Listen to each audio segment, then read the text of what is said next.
नमस्कार स्टूडेंट्स, आज की कक्षा में आपका स्वागत है। आज की हमारी कक्षा एमए फाइनल ईयर के जो पेपर है राजनीतिक भूगोल, उसी के अंतर्गत आने वाले एक परिकल्पना मैकेंडर के हृदय स्थल परिकल्पना से संबंधित है। हमने पिछली कक्षा में अल्फ्रेड थायर महान द्वारा दिए गए जो समुद्री शक्ति पर आधारित परिकल्पना थी उसी के विषय में पढ़ा था। थायर महान का मानना था कि जो राज्य या देश समुद्री शक्ति पर आधारित है या द्वीपीय स्थिति रखता है वही विश्व विजेता या विश्व शक्ति के रूप में उभरेगा।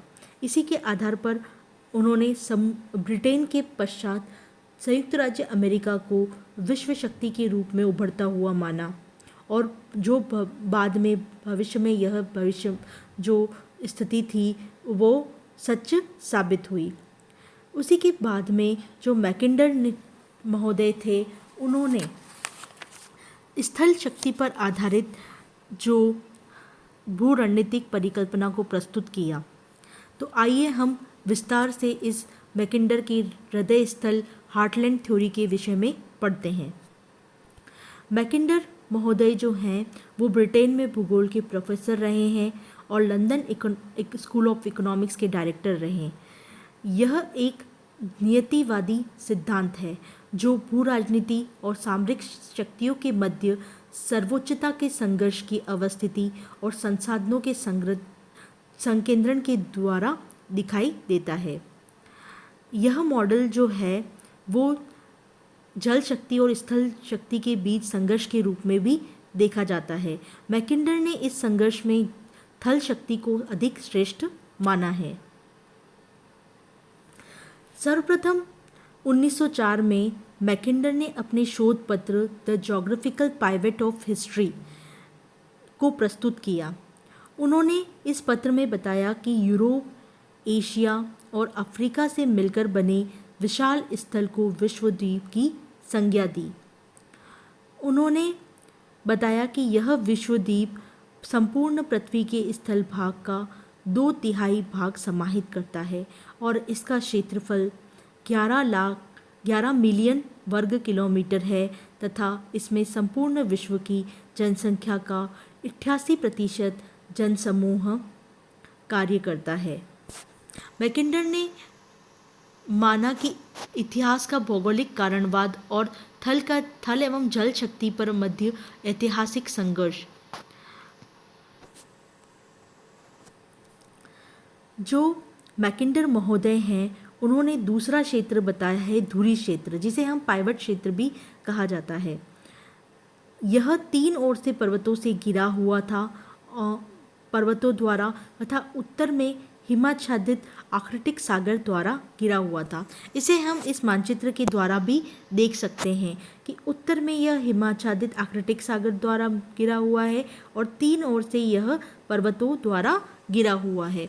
इसका विस्तार जो है वो पश्चिम में वोल्गा नदी से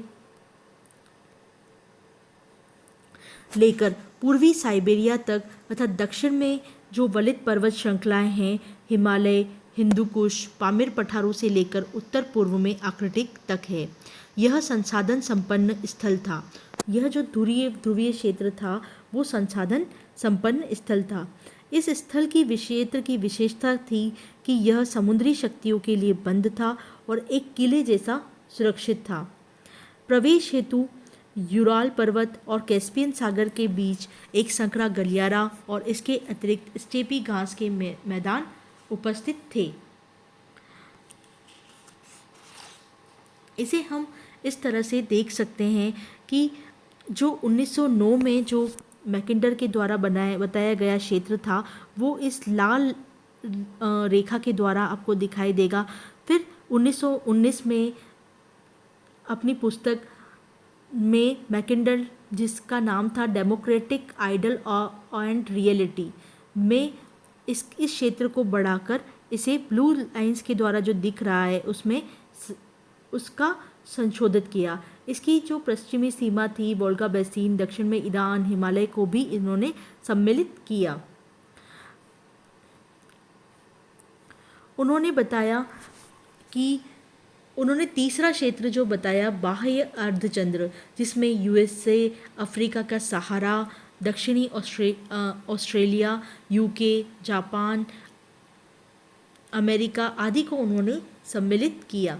मैकिन्डर ने इनका वैश्विक भू राजनीति से कोई संघर्ष अथवा संबंध नहीं बताया। 1917 में बोल्शेविक क्रांति हुई और प्रथम विश्व युद्ध में जर्मनी हार गई और ट्रांस साइबेरियन रेलमार्ग का निर्माण कुछ ऐसी घटनाएं रही जिसने मैकिन्डर का उत्साहवर्धन किया, क्योंकि इससे जो यूएसआर था वो एक वैश्विक शक्ति के रूप में उभरा। हृदय स्थल ध्रुवीय क्षेत्र का ही संशोधित रूप है। इसकी पश्चिमी सीमा वोल्गा बेसिन, दक्षिणी सीमा ईरान से हिमालय की पर्वत श्रृंखला को माना। इस प्रकार आंतरिक अर्धचंद्र में परिवर्तित कर संपूर्ण अफ्रीका को ही इसमें सम्मिलित कर दिया गया, जबकि जो यूरेशियन भूमिखंड को विश्व द्वीप की संज्ञा दी गई। विश्व द्वीप पर ही 3/4 जनसंख्या निवास करती है, अतः सभी प्रकार के सामरिक संघर्ष का केंद्र भी उन्होंने इसी क्षेत्र को बताया। मैकिन्डर ने लिखा है कि जो Who rules Eastern Europe commands the heartland, and who commands the heartland rules the world, Iceland, and who commands the world, Iceland rules the world. द्वितीय विश्व युद्ध के बाद में यूएसए एक शक्ति ध्रुव के रूप में उभरा। जर्मनी की हार, यूएसएसआर की विजय एवं बदलते भू राजनीतिक परिप्रेक्ष्य में मैकिन्डर ने अपने सिद्धांत में पुनः संशोधन किए, जो फॉरेन अफेयर्स नामक पत्रिका में the round world and winning of the peace नामक आर्टिकल के अंतर्गत प्रदर्शित हुए, जिसमें मिडलैंड बेसिन एवं लीना बेसिन की संकल्पनाओं को विकसित किया गया। लीना बेसिन पूर्वी साइबेरिया है, जबकि मिडलैंड बेसिन उत्तरी पूर्वी अमेरिका तथा यूके के संयुक्त भाग को ही कहते हैं, जिसके मध्य अटलांटिक अपनी नौगम्यता के कारण इन्हें जोड़ता है तथा इन दोनों भागों में दोनों की प्रजाति, जलवायु, आर्थिक क्रियाएं एक समान है, अतः इनके राजनीतिक एवं आर्थिक आकांक्षाएं भी एक समान हैं। अतः विश्व की भू राजनीति में यह एक सत्ता है। इस प्रकार मैकिन्डर ने द्विध्रुवीय विश्व की उद्घोषणा कर दी तथा शीत युद्ध काल में यह शक्ति संघर्ष के रूप में भी प्रकट भी हुआ तथा हृदय स्थल ने अपनी सामरिक शक्ति का प्रदर्शन कई बार किया।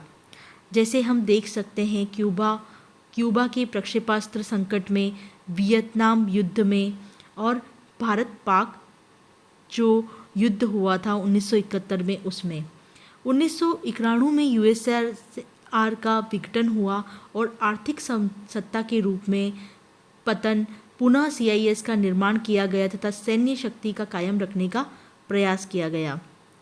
वर्तमान संदर्भ में जो हृदय स्थल सिद्धांत है वो निम्न कारणों से प्रासंगिक नहीं है, निम्न कारणों से उसकी आलोचना भी की जाती है। इतिहास को निश्चयवादी ढंग से स्थल एवं समुद्री शक्तियों के बीच संघर्ष के रूप में देखना सही नहीं है। इतिहास भौगोलिक अवस्थिति के अतिरिक्त सामाजिक, आर्थिक, सांस्कृतिक कारणों से भी प्रभावित होता है।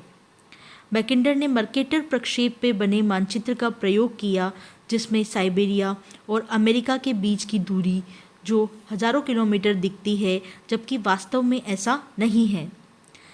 वास्तव में हार्टलैंड के पास उतना संसाधन संपन्न नहीं है जितना कि इस थ्योरी में माना गया है, क्योंकि उसका बड़ा भाग जो है वो साइबेरिया के रूप में अनुप्रयुक्त है।